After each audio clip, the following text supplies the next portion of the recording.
ओ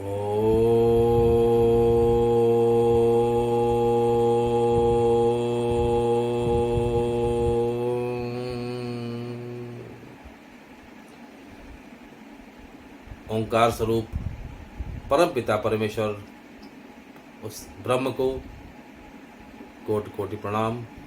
आदि गुरु शंकराचार्य, राजराजेश्वरी जगत जननी त्रिपुर सुंदरी माँ ललिता देवी, समस्त देवी देवताओं और हमारे सूक्ष्म और स्थूल जगत के समस्त गुरुजनों को कोटि कोटि प्रणाम।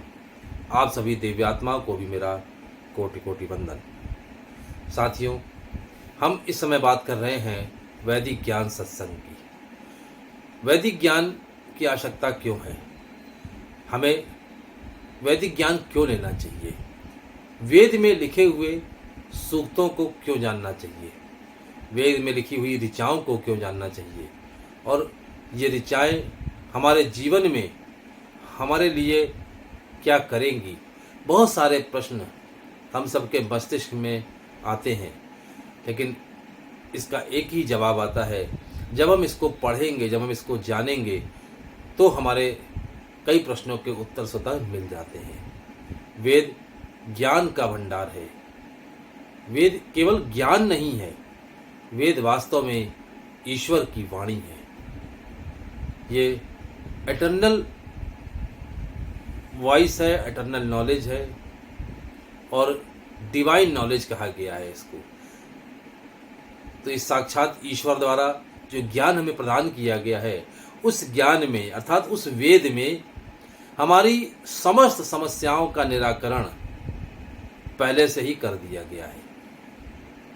गर्भ में बालक आता है, गर्भ में शिशु आता है, और आने के बाद जरा सोचिए कि वो 9 महीने कैसे जीवित रहता है। आखिर कौन है जो उस 9 मास माँ की कोख में वो 9 मास रहता है, वो शिशु, और वहाँ पर वो जीवन यापन करता है और 9 मास के बाद सुरक्षित बाहर निकल आता है। तो आखिर कोई तो शक्ति है जो उसे उस 9 मास में के अंदर उसको सुरक्षित रखती है, उसका पालन पोषण करती है। ऐसे बहुत सारे प्रश्न हैं। जिस प्रकार से एक बच्चा माँ के गर्भ में जब होता है, तो हमने पिछले एपिसोड में बताया था कि अग्नि के द्वारा ही वो सुरक्षित होता है। अग्नि एक तत्व नहीं, अग्नि एक देव है, और उन्हीं देवों में पंच तत्व के समस्त देव हमारे शरीर में, हमारे आसपास हमेशा रहते हैं। इसी के साथ एक इष्ट देव होते हैं। आज हम इष्ट की बात करेंगे कि हमारे वेदों में किस प्रकार से ये बतलाया गया कि हमारे इष्ट कौन हैं, इनको हम कैसे जानें।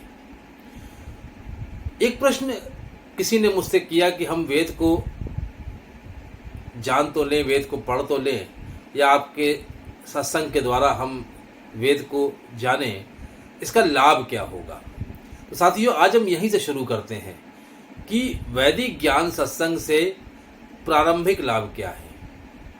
प्रारंभिक लाभ की बात हम इसलिए कर रहे हैं कि इसके बहुत सारे लाभ हैं, लेकिन प्रारंभिक लाभ क्या है? तो जब हम वैदिक सत्संग को सुनते हैं, अर्थात वेद में लिखे हुए एक एक शब्द के रहस्य को जानते हैं, गुण रहस्यों को जानते हैं, तब हमारे मन मस्तिष्क में जितने भी शंकाएं, प्रश्न होते हैं, वो धीरे धीरे दूर होते चले जाते हैं और हम ब्रह्म के धीरे धीरे नज़दीक आते चले जाते हैं। और जब हम ब्रह्म के नज़दीक आते हैं तो हमारे अंदर से भक्ति की भावना जागृत हो जाती है, और जहाँ भक्ति होती है वहाँ पर शंकाएं शून्य हो जाती हैं। तो वेद को जानने का, वैदिक सत्संग को ज्वाइन करने का जो पहला कारण है, जो हमें लगता है और जो वेद भी कहते हैं इस बात के लिए, कि सबसे पहले क्या होता है? इष्ट की प्राप्ति होती है। जब आप वैदिक शब्दों को समझते हैं, वैदिक ज्ञान को समझते हैं, अपने अंदर उतारते हैं, तो सबसे पहले इष्ट की प्राप्ति होती है। अभी हमने पूर्व में आपको बताया कि एक बच्चा माँ के गर्भ में होता है तो कैसे जीवित रहता है, कैसे उसका पालन पोषण गर्भ के अंदर होता है, और उसका सबसे बड़ा कारण होता है इष्ट। यदि आपके इष्ट आपके साथ हैं तो आप हमेशा सुरक्षित हैं और हमेशा आपका भाग्य उज्जवल रहेगा, आपके काम में रुकावटें नहीं आएंगी। अगर कहीं पर ये चीज़ों में कमी आ रही है तो आप समझ लीजिए कि आपके इष्ट आपसे कहीं ना कहीं दूरी बनाए हुए हैं। तो वैदिक ज्ञान हमें क्या करता है, हमें इष्ट की प्राप्ति कराता है। दूसरा जो लाभ है वेद को समझने का, वैदिक ग्रंथों को जानने का, वैदिक बातों को समझने का, वो क्या है कि वो हमें अलौकिकता के दर्शन कराता है, यानी कि दिव्यता के दर्शन कराता है। ऐसी ऐसी अलौकिक चीज़ें आपको पता चलेंगी जो आपके लिए एक ऊर्जावान होंगी, जो रहस्यमय होंगी। और तीसरा जो सबसे अधिक महत्वपूर्ण है वो है जब हम वेद को जानने का प्रयास करते हैं तो वैदिक ग्रंथों में हमें बहुत सारी डिवाइन रेमेडीज मिलती है, दिव्य उपाय मिलते हैं। वैदिक ज्ञान, वेद, चारों वेद समझ लीजिए आप कि ये दिव्य उपायों से भरे पड़े हैं। हमें केवल वहाँ तक पहुँचना है। और मित्रों, ये मेरा विश्वास है कि हमने इस कार्यक्रम को आरंभ किया है तो हम आपको उन दिव्य उपायों तक पहुँचाने का प्रयास करेंगे कि आप उन उपायों को जानें और उन उपायों को जान करके अपने जीवन में उतारें। और उसके बाद आप देखेंगे किस प्रकार से आपकी समस्याओं का निराकरण हो रहा है। मैं केवल वैदिक उपायों की बात कर रहा हूँ, मैं इधर उधर के उपायों की बात नहीं कर रहा हूँ। मैं शास्त्रोक्त बात कर रहा हूँ कि हमारे शास्त्रों में ऋषि मुनि इतना लिख गए हैं कि जिसकी हम और आप कल्पना भी नहीं कर सकते। और मैंने कुछ वर्षों में जब अध्ययन किया तो पाया कि हमारे पास तो खजाना है और हम इधर उधर भटक रहे हैं। तो 3 चीज़ें मैंने आज आपको बतलाई कि हमें वेद से क्या मिलने वाला है। प्रारंभिक समय में सबसे पहले हमारे इष्ट मिलने वाले हैं। दूसरा, हमें अलौकिकता प्राप्त होने वाली है, दिव्यता प्राप्त होने वाली है। और तीसरा, हमें डिवाइन रेमेडीज मिलने वाली है। आप तैयार हो जाइए इन चीज़ों को जानने के लिए। कुछ प्रयोग भी करेंगे और साथ ही कुछ चीज़ों को जानेंगे भी। जिस प्रकार से एक बच्चा जब माँ के गर्भ में होता है और गर्भ से बाहर आता है तो उसकी जो पहली ध्वनि होती है, जो उसकी पहली क्राई होती है, जो उसके पहले रोने की आवाज़ होती है, उस रोने की आवाज़ को सुनकर के माँ की ममता जाग जाती है, पिता का वात्सल्य जाग उठता है। अश्रु आ जाते हैं माँ की आंखों में, पिता की आंखों में। जैसे उस बच्चे की सबसे पहले जो उसकी क्राई होती है, जो उसके रोने की आवाज़ होती है। तो अब आप समझिए कि जब एक शिशु पहली बार जब रोता है तो माँ के स्तन का दूध बढ़ जाता है और पिता की वात्सल्यता बढ़ जाती है और माता पिता अपने आप को इतना सुखी महसूस करते हैं। एक अलग अनुभूति होती है माता पिता बनने की। और वो ध्वनि, केवल उस ध्वनि को सुनते ही माता पिता में एक अलग अनुभूति का जागरण हो जाता है। सिर्फ सेम यही चीज़ आप समझिए, जब परमात्मा ने हमको दी तो परमात्मा ने भी सबसे पहले अपनी ध्वनि करी। और वो ध्वनि क्या करी?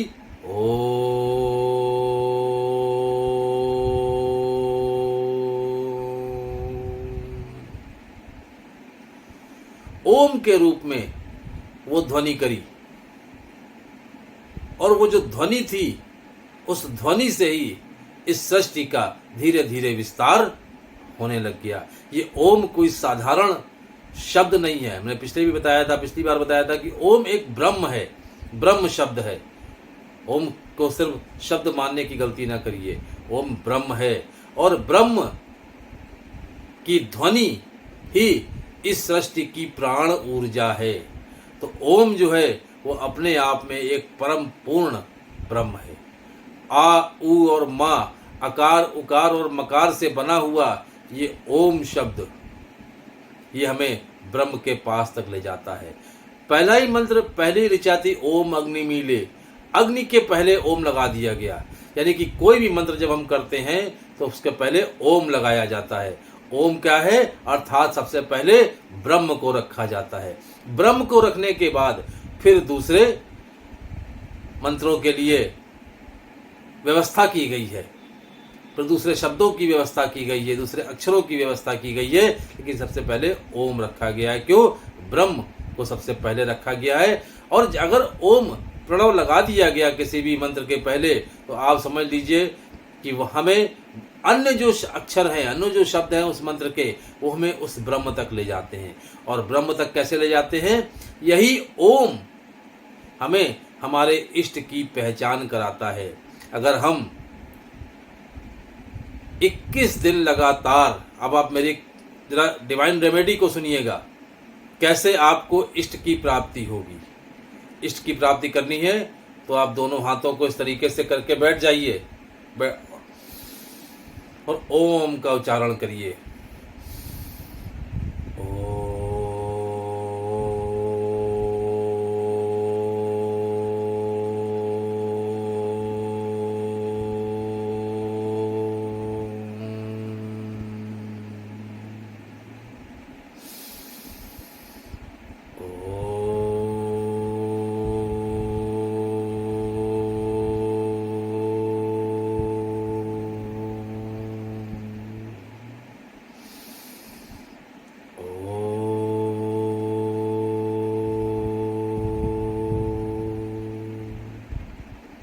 इस प्रकार से आप ओम का उच्चारण करिए। ओम का उच्चारण नित्य कम से कम मैं बता रहा हूं, कम से कम 11 बार इस प्रकार से नित्य करना चाहिए। ओम का उच्चारण करने से ये जो हमारे अंदर जितना भी कुछ सोया पड़ा है, ये सब धीरे धीरे जागृत होने लग जाएगा। यहाँ से जितना भी कूड़ा करकट सब धीरे धीरे हट जाएगा। मस्तिष्क के आसपास एक ऐसा ऑरा तैयार होगा, उस ऑरे के द्वारा नेगेटिव वाइब्रेशंस खत्म हो जाएंगी और उस ऑरे के द्वारा एक पॉजिटिव ऑरा हमारा तैयार होगा, पॉजिटिव वाइब्रेशंस होंगी, सकारात्मक विचार आएंगे। और जब सकारात्मक विचार आएंगे, यही ओम जो वर्तमान, भूत और भविष्य है, जो तीनों काल से परिपूर्ण है, जो महाकाल से परिपूर्ण है, ये हमें हमारे इष्ट की प्राप्ति कराएगा। ये इष्ट तक हमारा कनेक्शन बनवाएगा। तो यदि अपने इष्ट को जानना है, और बिना इष्ट को जाने, ये आप बिल्कुल मान लीजिए, बिना इष्ट को जाने, बिना इष्ट की सहायता से हम अपनी मंजिल तक कभी नहीं पहुंच पाएंगे। जिस प्रकार से बच्चा गर्भ में होता है, अपने इष्ट के द्वारा ही वो उस गर्भ में सुरक्षित रहता है, पोषित होता है। और ये वेद कहते हैं कि जब बच्चा बाहर आता है तो वो माया उसे घेर लेती है, और वो माया के कारण इष्ट को धीरे धीरे धीरे धीरे धीरे धीरे भूलने लग जाता है। और 6 वर्ष के बाद, 8 वर्ष के बाद, और पूर्ण रूप से 12 वर्ष के बाद वो माया में इतना लिप्त हो जाता है कि दुनिया ही उसे सब कुछ दिखाई पड़ने लगती है। गर्भ में किए गए वादे वो भूल जाता है। तो आज अगर हम अपने इष्ट को जानना चाहते हैं, तो हम वैदिक ग्रंथों की सहायता लें, और वेद में जो पहला शब्द है ओम, उस ओम की सहायता से अपने इष्ट तक पहुँचे। नित्य कम से कम 11 बार, और अधिकतम कम से कम 108 बार, 11 बार से शुरू करते हुए 108 बार तक पहुँचिए और अपने इष्ट को याद करिए। और देखिए, जो गर्भवती महिलाएं हैं उनके लिए तो विशेष है कि उन्हें भी जो है ये नित्य 11 बार ओम का उच्चारण करना चाहिए। जब आप ओम का उच्चारण करेंगे तो सबसे पहले आपके इष्ट जागृत होंगे, और इसके उपरांत आपको धीरे धीरे इस जगह पर कंपन चालू हो जाएगा, आज्ञा चक्र पे कंपन चालू होगा, और अलौकिकता के अर्थात सबसे पहले प्रकाश के दर्शन आरंभ हो जाएंगे, और यहीं से हमारा जीवन बदलने लग जाएगा। तो हमारे जीवन की जो पहली रेमेडी है वो है, शुरू होती है ओम से। पहला उपाय कहाँ से शुरू होता है? पहला उपाय ओम से आरंभ होता है। ये वेद कह रहे हैं, वैदिक ग्रंथों में, हमारे ऋग्वेद में अग्नि को महत्व दिया गया, और अग्नि के पूर्व ओम को लगा दिया गया। अभी हम केवल ऋग्वेद की बात कर रहे हैं। ऋग्वेद में ओम और अग्नि पिछली बार हमने अग्नि की रेमेडी बताई थी, आज हम ओम की रेमेडी बता रहे हैं। कोई भी समस्या है, कोई भी बीमारी है, इसलिए ओम को प्राणायाम में सबसे पहला प्राणायाम बताया गया। इसे उद्गीत प्राणायाम कहते हैं। ओम का उच्चारण केवल आप करिए और आप देखिए, और आप कैसे करिए, ओम का उच्चारण करिए और इसके बाद ये ध्यान करिए कि ओम ही सर्वज्ञ है, ओम ही ब्रह्म है, ओम ही वर्तमान भूत भविष्य और तीनों कालों से परे महाकाल है। ओम ही ऋग्वेद यजुर्वेद सामवेद और अथर्ववेद है। ओम ही सब कुछ है, सब कुछ ओम में समाया है। हम ओम में समाये हैं, ये सृष्टि ओम में समाई हुई है और ओम ही हमारे जीवन का आधार है।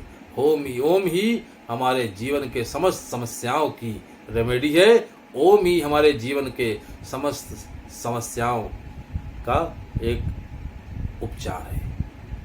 इस प्रकार आप ओम की रेमेडी करिए, ओम का उच्चारण करिए और ओम में इतना लीन हो जाइए कि ओम में आनंदित होने लग जाइए। आप देखेंगे कि ओम के द्वारा ही हमारे जीवन में बहुत सारे बदलाव आरंभ हो जाएंगे। आपको अच्छी अच्छी अनुभूतियाँ होंगी। ये जो वैदिक ज्ञान है, इस वैदिक ज्ञान में पिछली बार हमने आपको अग्नि के विषय में बतलाया था, आज हम आपको ओम के विषय में सूक्ष्म रूप से बतला रहे हैं। आप इसको सुनिए, ओम का उच्चारण करिए और ओम का उच्चारण करके आनंद लीजिए। अगले एपिसोड में हम फिर आपको एक नए शब्द की ओर ले चलेंगे, वैदिक ज्ञान में कुछ नया और बतलाएंगे। बहुत बहुत धन्यवाद, बहुत बहुत साधुवाद।